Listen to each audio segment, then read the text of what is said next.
बिस्मिल्लाहिर्रहमानिर्रहीम। अस्सलाम वालेकुम डियर स्टूडेंट्स, कैसे हैं आप लोग? उम्मीद है आप लोग खैरियत से होंगे। स्टूडेंट्स, जैसा कि आप लोग जानते हैं, हमने आईकॉम बिजनेस स्टैट्स का चैप्टर 3 जो है वो शुरू किया है। तो आज हम अपने लेक्चर का आगाज़ क्वेश्चन नंबर 23 से करेंगे। क्वेश्चन की स्टेटमेंट है फाइंड मोड एंड मीडियन, और ये डेटा हमें दिया गया।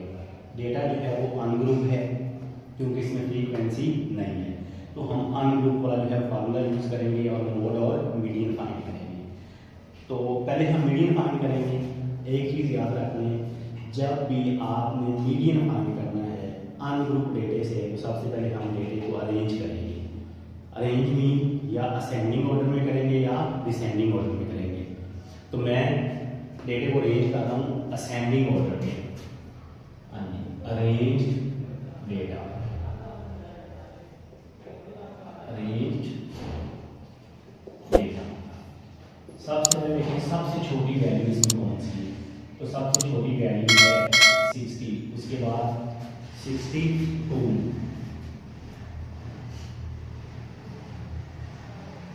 62 के बाद देखें 68, उसके बाद 72, 72 के बाद है 76, उससे बड़ी वैल्यू 83, 83 से बड़ा है 85, और 85 जो है वो 2 लगा। फिर 86, 86 के बाद है 87, 87 के बाद 90, 90 के बाद 91, और लास्ट पे 95। ये रेंज ही हमने डेटे को अरेंज कर दिया। 1 2 3 4 5 6 7 8 9 10 11 12 एंड 13। 1 2 3 4 5 6 7 8 9 10 11 12 एंड 13। अनग्रुप से मीडियन का जो फार्मूला है, एक्स मीडियन, या इसको बोलते हैं एक्स टिल्डा, TILDA टिल्डा, और ये होता है n+1 over truth value. n भी नंबर ऑफ वैल्यूज 2 हैं 13 +1 ओवर ट्रूथ वैल्यू। 13 + 1 क्या हो जाएगा 14, 14 को 2 से डिवाइड करेंगे क्या आएगा 7th वैल्यू। अब ये आंसर नहीं है इसका। बच्चे जब भी मीडियन का क्वेश्चन आता है वो 2 गलतियां करते हैं। एक तो डेटे को अरेंज करना भूल जाते हैं, दूसरा यहाँ पे छोड़ देते हैं। ये 7th वैल्यू का मतलब ये है कि ये इसका आंसर नहीं है। 7th वैल्यू का मतलब ये है कि जो रेंज डेटे में 7वीं वैल्यू है वो हमारा मीडियन होगा। First, second, third, fourth, fifth, sixth and 7th। तो 7th वैल्यू कौन सी है 85 रेंज। ये हमारे पास क्या आ गया मीडियन। उसके बाद मोड। मोड क्या होता है द मोस्ट फ्रीक्वेंट वैल्यू या द मोस्ट रिपीटेड वैल्यू, वो वैल्यू जो डेटे में बार बार रिपीट हो रही है वो हमारा मोड होता है। इस डेटे में जो वैल्यू रिपीट हो रही है वो 85 है। 85 भी 2 दफा आ रहा है, तो ये मोड है हमारे पास। सपोज अगर 83 भी 2 दफा होता तो फिर 2 मोड होते। हम लिखते 83 एंड 85 कॉमा लगा। अगर सपोज 90 भी 2 दफा आ रहा होता, 3 वैल्यू रिपीट हो रही होती, तो फिर हम लिखते 83, 85 और 90। तो यहाँ से मुझे पता चला कि डेटे में कोई भी मोड नहीं हो सकता। एक भी मोड हो सकता है, 2 भी हो सकते हैं, 3 भी हो सकते हैं, 3 से ज़्यादा भी हो सकते हैं। तो स्टूडेंट ये था क्वेश्चन नंबर 23। अब हम नेक्स्ट क्वेश्चन देखते हैं, क्वेश्चन नंबर 24। नेक्स्ट क्वेश्चन देखें जी, question number 24। Calculate median from the following from the data given below. X जो है वो आपके पास number of children in the family, और एफ जो है वो नंबर ऑफ फैमिलीज हैं। तो ये डेटा है जी, ग्रुप डेटा है क्योंकि इसमें फ्रीक्वेंसी लेकिन जो डेटा है ये डिस्क्रीट है। हमारे पास 2 तरह का डेटा होता है, एक कॉन्टिन्यूस और दूसरा डिस्क्रीट। अब आपको कैसे पता चलेगा ये डेटा डिस्क्रीट है या कॉन्टिन्यूस है? तो सिंपल याद रखने का तरीका ये है कि अगर किसी डेटे की वैल्यू काउंट करने से आए तो वो डिस्क्रीट होता है, और अगर किसी डेटे की वैल्यू जो है वो मेजरमेंट पैमाइश से आए तो तो हमारे पास कॉन्टीन्यूस होता है। इसकी एक दो एग्जाम्पल देखते हैं। इंसान की जो हाइट है इसको हम काउंट नहीं करते बल्कि मेजर करते हैं, तो ये कॉन्टीन्यूस है। इंसान का जो वेट है उसको भी हम मेजर करते हैं, तो ये भी क्या है, कॉन्टीन्यूस है। एज जो है इसको भी हम मेजर करते हैं, काउंट नहीं करते, तो ये भी क्या है, कॉन्टीन्यूस है। टेम्परेचर जो होता है उसको भी हम जो है वो मेजर करते हैं, काउंट नहीं करते। अब नंबर ऑफ फैमिली मेम्बर्स, इनको हम मेजर नहीं करते बल्कि काउंट करते हैं। नंबर ऑफ चेयर्स, इनको भी हम काउंट करते हैं। Number of fans, number of books. तो हर वो चीज़ जो काउंट करने से आएगी वो डिस्क्रीट होगी या डिस्क्रीट वेरिएबल होगा या डिस्क्रीट डेटा होगा, और हर वो चीज़ जो मेजरमेंट से आएगी वो कॉन्टीन्यूस डेटा होगा। तो ये जो डेटा है ये हमारे पास डिस्क्रीट है। ये लिखा हुआ है नंबर ऑफ चिल्ड्रन 0 1 2 3 4 5 6 7। तो ये डेटा जो है ये डिस्क्रीट है, क्योंकि चिल्ड्रन जो होंगे इनको हम मेजर नहीं करते बल्कि काउंट करते हैं। मतलब 1 2 3 4 5। ये है नंबर ऑफ फैमिलीज एफ। इसका मतलब क्या है, हमारे पास 12 फैमिलीज ऐसी हैं जिनमें कोई भी बच्चा नहीं है। 40 फैमिलीज ऐसी हैं जिनमें एक बच्चा है। 65 फैमिलीज ऐसी हैं जिनमें 2 बच्चे हैं। 110 फैमिलीज ऐसी हैं जिनमें 3 चिल्ड्रन हैं। तो ये डेटा है डिस्क्रीट।